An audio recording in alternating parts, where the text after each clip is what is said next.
welcome. Thank you so much for being here this morning. It's a great turnout, and we're so excited. My name is Jasmine. I'm from the city of Romulus. And I'm Tanya Cofield, and I'm also from the city of Romulus. And this is our third year for this bus tour. We're hoping that it grows every year, so please keep in mind things that you would like to see added or changed for next year, and we'll, at the end we'll kind of get your thoughts on what we can do to make it even better for next year. So to get started, we're going to bring up our city clerk, Ellen Craig Bragg, for a tribute to our African American veterans. All right. Thank you. Good morning, everyone. A salute to the African American veteran. The month of February is a time set aside to celebrate Black history. It is a time to honor and acknowledge the extraordinary accomplishments of the many African Americans in the United States and abroad. This year, in celebration of Black History Month in the city of Romulus, we are honoring African American veterans and the men and women serving in uniform. From the time of the American Revolution until the present, African American men and women have contributed and participated in every war and major conflict that the United States military has had. A few of the more recognizable units in which they served are the Buffalo Soldiers, who originated as the Army's 10th Cavalry Regiment, and they served in the Spanish-American War, World War I, and the Italian campaign of World War II. The 369th Infantry Regiment, also known as the Harlem Hellfighters. It is recorded that they never lost a man to capture nor a foot of ground while they were on the front line.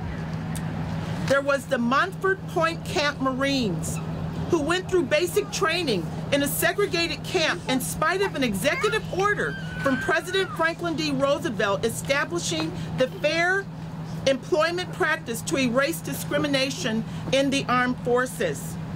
And the Tuskegee Airmen, a World War II African-American aviation group whose story has been brought to light through books, in Hollywood, and on the small screen. And the list goes on. During your tour today, you will learn of a man by the name of Robert Monimus, born 1847. He is known to be the last Civil War veteran buried in the Romulus Memorial Cemetery.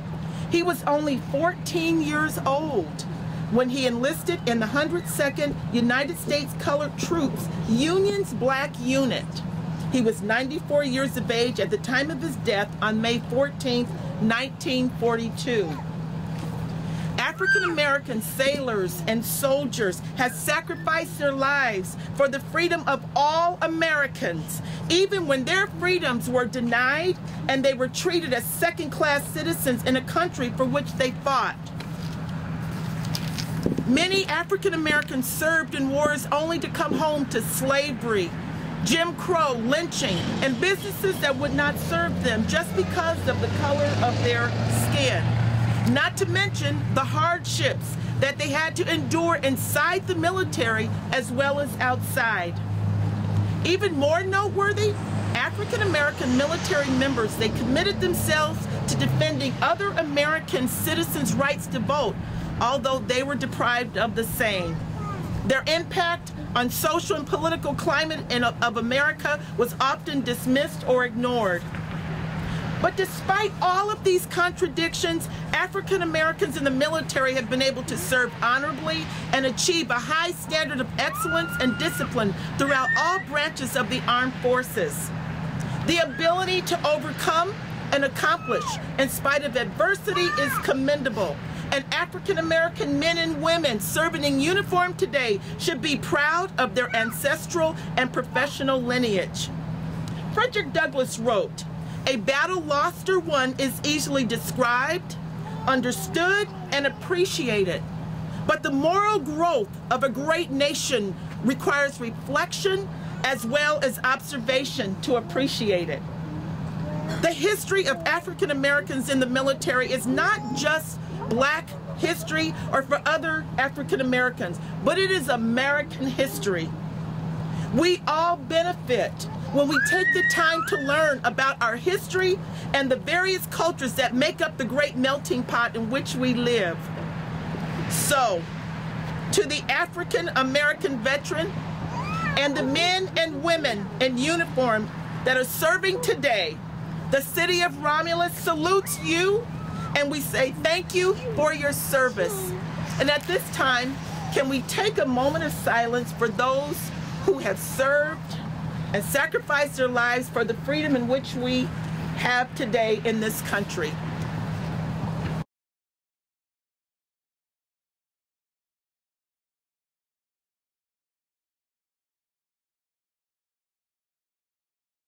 So where we're headed right now is actually to the Kingsley House, which has been moved from 5 Points to the historical park area. So you'll get to tour around that. They'll have museum assistants there to answer any of your questions.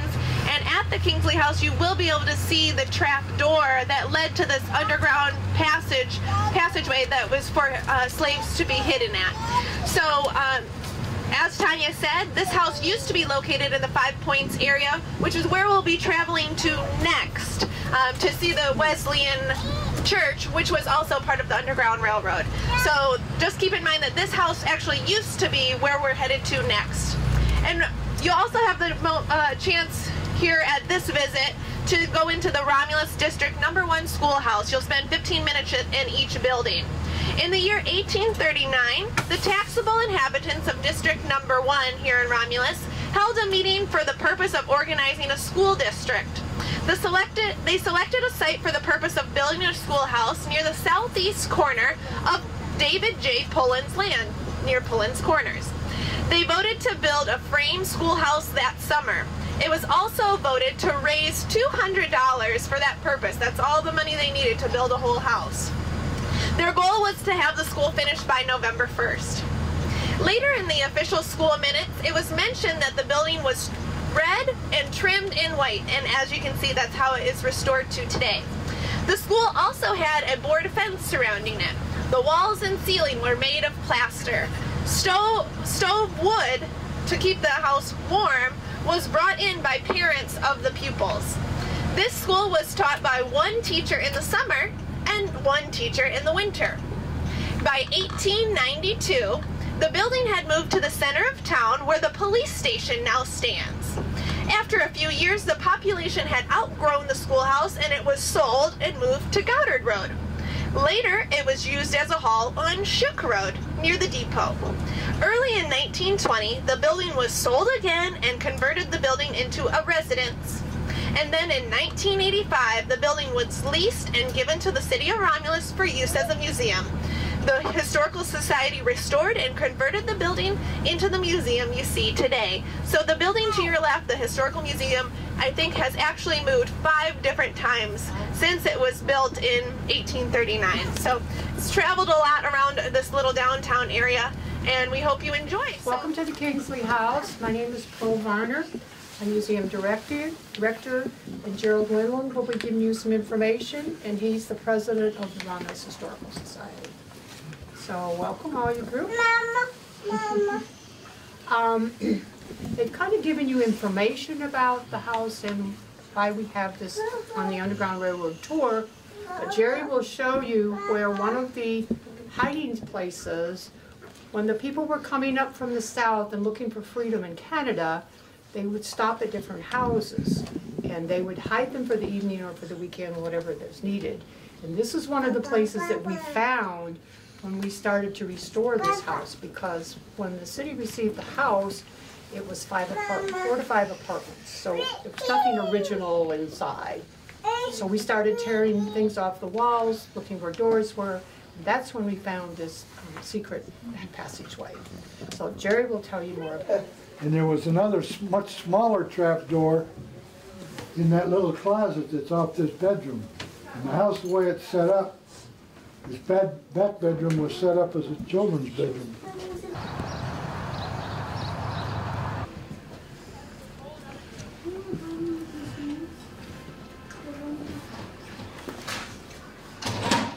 Look in the corner there, there's the white church at 5 Points on the side.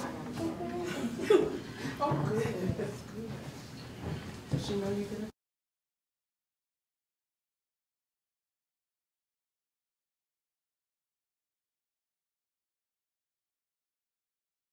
In 1838, the Methodist Episcopal Conference of Michigan passed a resolution condemning the abolition movement. Because of their anti-slavery sentiment and work, Reverend Samuel Bibbins was refused ordination. He continued to preach in 1840, held a meeting in his cabinet shop in Plymouth to organize a Wesleyan Methodist church. There was an organized class of the Wesleyan Methodists in Romulus as early as 1851. Two denominations, the Wesleyan Methodists and the Methodist Episcopal, the ME Church, joined together to erect the building. They called themselves the Romulus Union Church Society. Two trapdoors were found in this church. The first in the hall at the entrance of the church, under which was the excavation where slaves were hidden during the day. The second was behind the pulpit. After dark, the runaways were then escorted towards the Detroit River. In 1866, with the slavery opinion resolved, Reverend Bibbins and his brother, Reverend E. Bibbins, withdrew their membership from the Wesleyan Conference and returned to the ME Church to continue preaching in Romulus. Bibbins Street was named after Reverend Samuel Bibbins. In 1955, celebrating their 100th anniversary, the church was moved slightly to build a basement. At this time, they found a dugout area underneath the church large enough to hold several people. A bench, broken pottery, eating utensils, and hand carvings made out of wood were found. Unfortunately, no artifacts were saved. So we're actually going to go into the church and we're going to see the trap doors. This was the front door. They moved this building, when they moved this building this way, this was the front door. The pulpit was back there where you came in. And right when you come in the door there, right under that rug was where that hole was under the pulpit, where they would go down into the tunnel. Now this church had no basement in it, so you understand that was all a dirt. That was just a dirt tunnel and a dirt dugout down there where they could stay. And then they had a tunnel that went a little ways out there somewhere and come up, I understand, it come up in the woods or somewhere out there. But so this was the original building. The had no upstairs, it had no basement. And that's what you see here on this piece of paper, just a one room. You know, most of the old churches were just one room. They had a pulpit and benches, that's all they had. So now we'll go downstairs and we'll show you where they had cut the floor. You know, where they had cut the floor, and they said they moved the pulpit and the hole was there. I'm glad as a pastor that hole's not still there, but they may move the pulpit and I may be gone, who knows. But I am the pastor. I am the pastor, so glad you're here today. All that we have of what's left of it was covered up with subflooring, and we left a little bit of area where you can see where that trapdoor was. It's small. Oh, I see it. When the sheet's down there, then each of you can go. Oh, there's a lantern.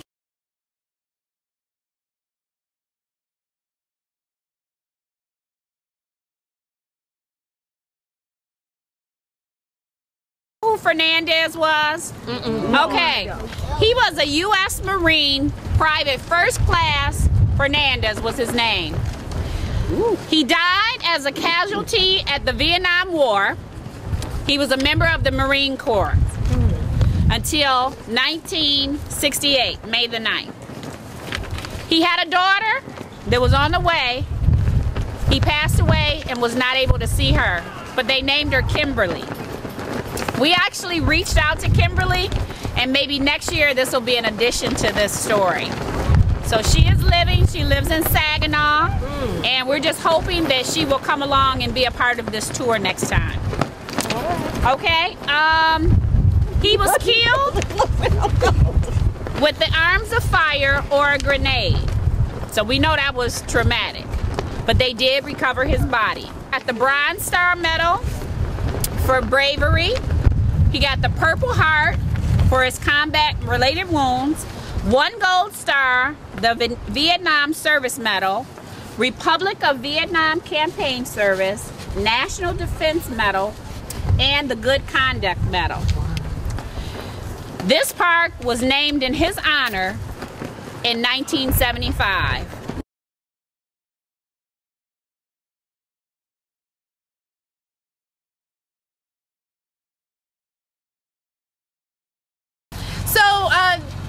We're at the Thomas J. Coleman Center, and who I'm going to introduce to you now, his name is Joel Hurst. Joel Hurst was born in South Carolina in 1904, and he came to Romulus in 1939. He was the first black owner and operator of a grocery store in the city. And as demand grew for the first location, he moved to a new location right here on Wayne Road. He was also a member of Community Baptist Church, where he served as deacon and on the Board of Trustees. But he was also, the reason why we're here is he was one of the founders of the American Progressive Association, or also known as the APA. He even held the second meeting of the group when they were very first getting started in the back room of his store. He contributed tirelessly of his money and labor to help build the community center now. He passed away on December 12, 1960, and in 1975, some of you guys might have seen, we were driving past, Hurst Street in Romulus was named and dedicated in his honor. At the same time, the Fernandez Park was named after Mr. Fernandez. So during that time, they had a bunch of namings going on.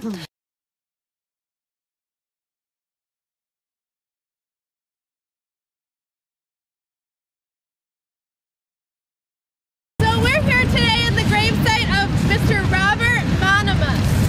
And you can read his full bio in your program. I won't read the whole thing to you, but just the highlights of it is that he is our last known Civil War veteran to be buried in this cemetery. We do have more than him that served in the Civil War, but he's the last one to be buried here.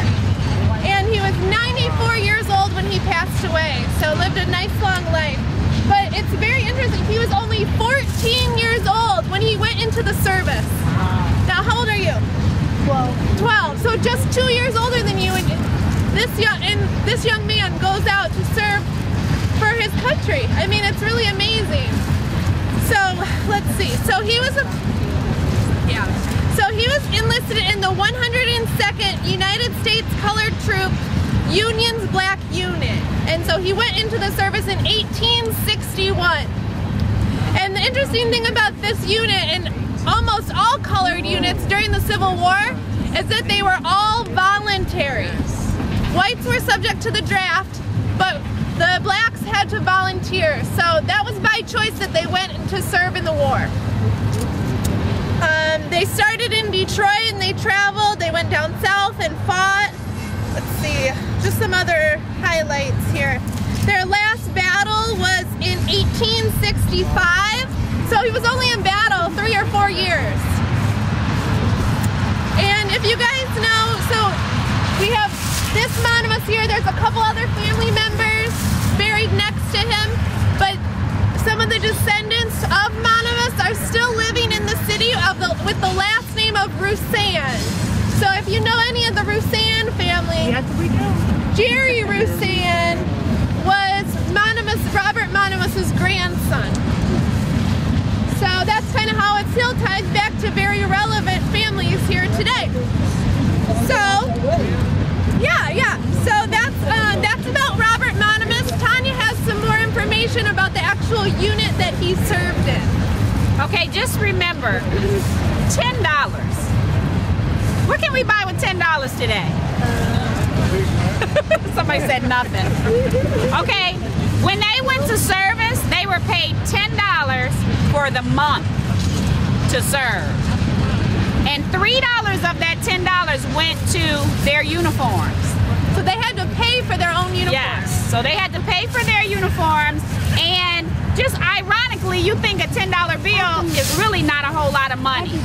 Way back then, it was a lot of money, and they were able to do a lot, even get their uniforms for $3. That's pretty good. Let's see, more than 1,400 men served with this gentleman.